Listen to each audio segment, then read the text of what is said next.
Okay. Hello, I'm State Representative Glenn Gruenhagen. I hope you've had an opportunity to watch the first video on judicial election issues and realize how important it is that we pass bills to reform the judicial election system. Now I'd like to get your help at the upcoming Republican Caucus on February 6, 2018. And here to explain and give more information about that is my associate, Dave. Thanks, Glenn. Remember, shortly after Trump's inauguration, he passed the travel ban. And after he passed the travel ban, the progressives immediately went out and shopped for a judge to get it overturned. Well, here in the state of Minnesota, Governor Dayton decided to line item veto the legislature's funding out of the budget last year. And so when that ended up in court, the Supreme Court decided that they would force them into arbitration, which was what the governor wanted to begin with. So after that failed, they ended up saying, well, that I guess the governor can defund the legislature. So here we are today, and we've got a lot of activist judges out there, and we have a big problem with some of them. We need to do some judicial reform.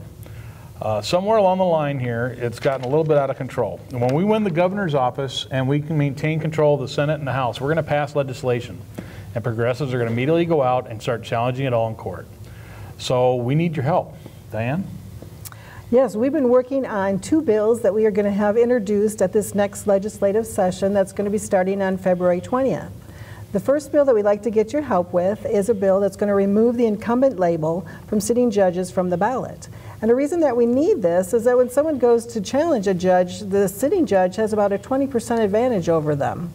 The other bill that we are wanting to get passed this next legislative session is a bill that's going to have an appeals process for the Judicial Complaints Board.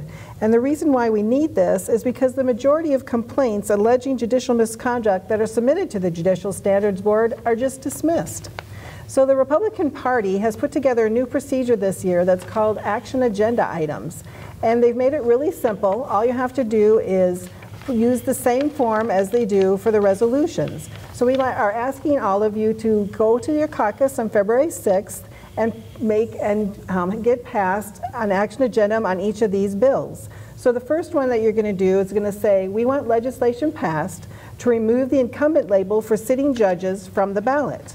And then the next action agenda item that we would like to have you present at your caucus and get passed will say, we want legislation passed to provide a legislative appeals process for judicial complaints that are submitted to the Judicial Standards Board. So this is going to be a big help in reining in some of these liberal judges. What do you think?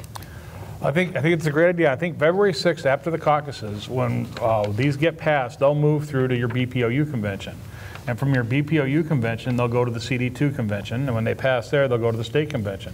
Now, each step along the way, legislators that are involved in that district or that area are going to get notice that this action agenda item was passed, and the grassroots want action on this. Glenn? Oh, thank you, Dave.